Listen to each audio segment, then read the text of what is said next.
दोस्तों, आज मैं आपको कानून की वह बारीकियां बताऊंगा जिससे कि कई बार अपराध न करते हुए भी आप अपराध की श्रेणी में आ जाते हैं। कई सारे ऐसे युवा हैं जो कानून के दायरे में फंस रहे हैं और सजा का जो समय है 20 साल, आजीवन कारावास, इस तरह की सजा से कई सारे जेल भर रहे हैं।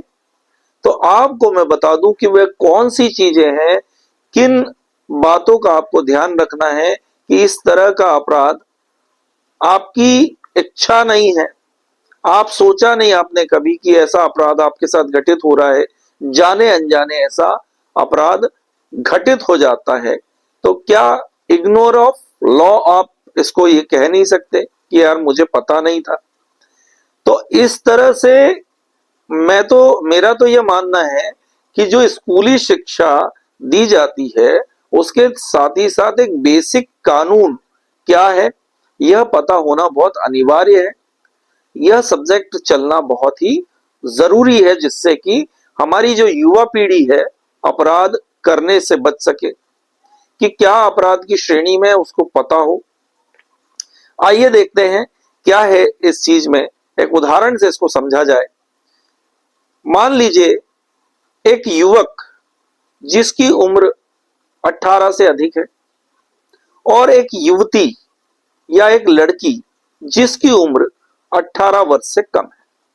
तो अब वह दोषी कैसे बनेगा, वह सारी चीजों पर आज बात करेंगे और इनके सहयोग में जो जो भी इनका सहयोगी होगा वह सारे अपराधी बनते जाएंगे। देख लीजिए किस तरह से होता है, कैसे होगा। तो पुराने एक्ट की अगर हम बात करें तो एक्ट था 363 का, अपहरण का जो सेक्शन था वो लगता था इंडियन पीनल कोड में। और नए कानून की बात करें, हम बीएनएस की अगर बात करते हैं तो 137 में चार्जेस आजकल लग रहे हैं जिसकी की सजा 7 इयर्स रखी गई है। और अब आपको बता दूं कि अपराधी बन कैसे जाता है व्यक्ति। तो एक व्यक्ति जिसकी उम्र 18 से अधिक है और एक लड़की जिसकी उम्र 18 से कम, दोनों एक दूसरे को प्यार करते हैं। हो सकता है कि दोनों का मिलना अकेले में हुआ है, आप समझ सकते हैं मैं क्या कहना चाहता हूं। और उसके बाद सहमति बनती है, वह लड़की अपनी कंसर्न दे रही है, अपनी सहमति दे रही है कि परिवार वाले तो नहीं मानेंगे, आप मुझे भगाकर कहीं ले चलो, अपन शादी कर लेंगे या साथ रहेंगे।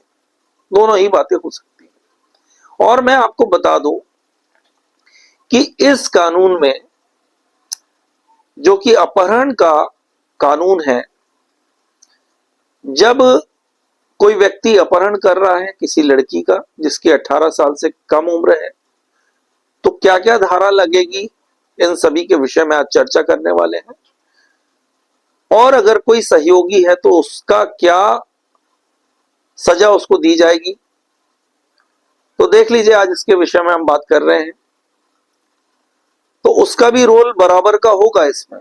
सजा उस अपराधी को तो मिलेगी ही मिलेगी, मतलब उस लड़के को तो मिलेगी ही मिलेगी जिसने लड़की को भगाकर ले गया है, और उसको भी मिलेगी जो दोस्त जिसको उसने कंसर्न लेके बोला है कि यार प्लीज मेरे को थोड़ा स्टेशन तक छोड़ देना, तेरी भाभी साथ में जा रही। छोटे छोटे लड़के जिनको जानकारी नहीं है वे अपराधी बनते जा रहे हैं। तो ये नहीं कह सकते कि सर हमें पता नहीं था कि कानून में ऐसा है। तो इसलिए मैं कहता हूं कि कानून की जानकारी सभी को आवश्यक रूप से होनी चाहिए। अब वह दोस्त जो लड़के का दोस्त था वो दोनों को ले गया। मान लीजिए यूपी का लड़का है और जयपुर जाना चाहता है, बाय बस बाय ट्रेन कोई भी माध्यम हो सकता है। और लड़का उनको टू व्हीलर पे, उसका दोस्त जो है टू व्हीलर पे या फोर व्हीलर से उनको छोड़ने स्टेशन जाता है। अब लड़की के माँ बाप जो है वह कंप्लेंट लिखवाने थाने में आते हैं और बोलते हैं कि हमारी बच्ची लापता है, मिल नहीं रही है, पिछले 2 दिनों से, या 1 दिन हो सकता है, या फिर हो सकता है 8 घंटे 10 घंटे बाद भी वह थाने आ जाएं और कंप्लेंट लिखवाएं। समय की मैं यहां बात नहीं कर रहा। तो अब वो क्या लिखवाएंगे, 18 साल से कम है तो क्या कंप्लेंट में लिखा होता है, हमारी बच्ची को बहला फुसला कर कोई ले गया है, कोई ले गया है, ये भी लिखवाया जा सकता है। या फिर उनको कई बार परिवार को भनक होती है कि हमारी बच्ची किसके साथ उठती बैठती है, कहाँ जाती है, किसके साथ रहती है या बातचीत करती है। या फोन पर कई बार ऐसा होता है कि मोबाइल पर बात करते करते परिवार के सदस्य टोकते हैं, रोकते हैं, या उन्हें ज्ञात होता है कि किसके साथ क्या अपराध घटित हो सकता है, कभी अगर ये इसके साथ भाग भी सकती है। तो ये सारी चीजें परिवार को कई बार पता होती है। तो अब इसमें क्या लगेगा, 363 तो लगता ही था पहले, अब बीएनएस की धारा 137 जो लगेगी, जिसमें कि 7 वर्ष का सजा का प्रावधान है। इसके साथ ही साथ अब इसमें क्या लग जाएगा, पॉक्सो एक्ट लग जाएगा, चूंकि लड़की की उम्र जो है वो 18 साल से कम उम्र की लड़की। तो इसमें पॉक्सो क्या कहता है कि माता पिता के संरक्षण से बिना अनुमति किसी को भगा ले जाना। तो ये पॉक्सो में आपका इस पॉक्सो में जो लगेगा 16 और 17 की अगर हम बात करें तो इसमें अवैध तस्करी की बात आ जाएगी। उसमें जो सजा है वो प्रावधान आपका सजा में होगा।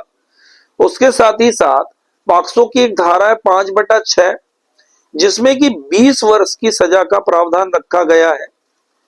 अब मान लीजिए वो भगा कर ले गया, किसी स्थान पर रखा उसने, वो उसके साथ सेक्स कर लेता है और एक बार से अधिक सेक्स वो कर लेता है तो 2N और लगेगी इसमें, जिसमें कि 20 साल की सजा का प्रावधान है। और इस सजा से वह व्यक्ति भी नहीं बच सकता, मतलब वो दोस्त की मैं बात कर रहा हूं जो कि छोड़ने गया है, उन दोनों जोड़ों को ये कह सकता है कि लड़का और लड़की, जो उसका दोस्त था जो भागा, उसको छोड़ने गए थे, रेलवे स्टेशन गए थे, बस स्टैंड गए थे, या माध्यम कोई और था, जिस भी चीज के साथ वो गए हैं, जो भी साधन के साथ वो गए।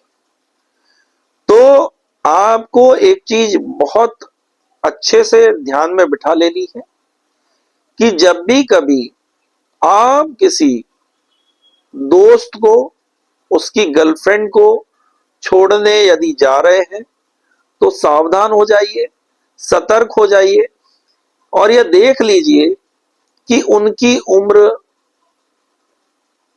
प्रॉपर, उन्होंने बालिग हो गए हैं कि नहीं हो गए हैं।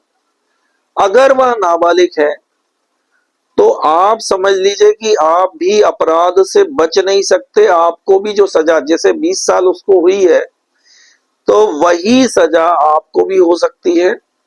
आपने कुछ किया नहीं किंतु आप सजा के पात्र बन जाते हैं। इसलिए आपको इन सभी चीजों का ध्यान रखना बहुत अनिवार्य है।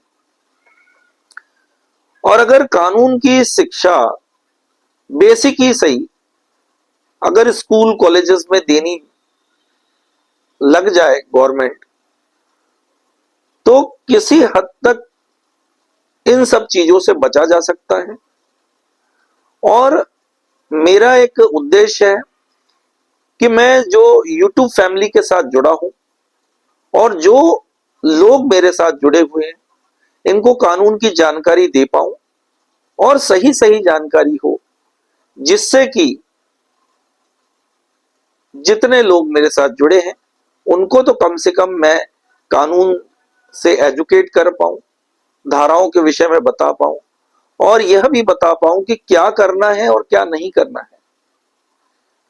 तो मे आई हेल्प यू जो चैनल है, आप लोगों की हेल्प के लिए, आप लोगों की मदद के लिए यह चैनल बना है।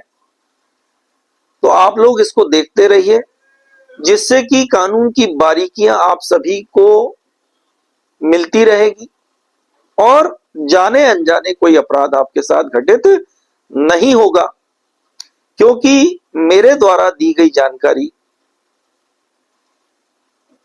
यूट्यूब पर दी गई जानकारी की बात अगर मैं करूं तो ये मेरा जो एक्सपीरियंस है। दूसरी चीज, जितना भी नेट पर जानकारी है, जितनी कानून की बुक है, उनके अध्ययन के बाद मैं यह जानकारी आपके साथ साझा करता हूं। और एक चीज बोल दूं कि किसी भी तरह से आप किसी वीडियो को चैलेंज कर कर न्यायालय में प्रस्तुत नहीं कर सकते हैं, जैसा कि मैंने डिस्क्रिप्शन में भी लिख रखा है। और आपकी सीख के लिए ये वीडियो बनते हैं, आपकी जानकारी के लिए वीडियो बनते हैं कि आपको हर धारा के बारे में जानकारी दी जाए, ऐसा मेरा ध्येय है।